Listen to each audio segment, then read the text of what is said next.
নমস্কার বন্ধুরা। তো রেটিনো এ ক্রিম কিন্তু একদিনে বা 6 মাসে কাজ হবে না, এটা কিন্তু বরাবর মেখে যেতে হবে। তবে এটা 2 থেকে 2.5 বছর পর আপনারা পেয়ে যাবেন বেবি সফট স্কিন। সেটা 1 বছরেই কিছু হলে পার্থক্য কিন্তু অনুভব করতে পারবেন।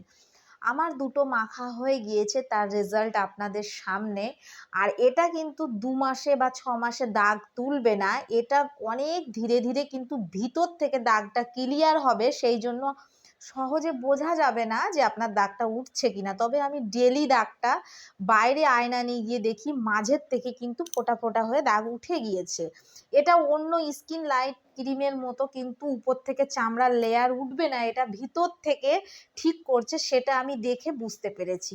সেই জন্য আপনাদের সঙ্গে শেয়ার করে দিলাম। তো যাদের মুখে পিগমেন্টেশন রয়েছে এবং পিম্পল, রিঙ্কাল, যে কোনো ধরনের প্রবলেমের জন্য কিন্তু রেটিনো ক্রিম বেস্ট ওয়ান ক্রিম একদম।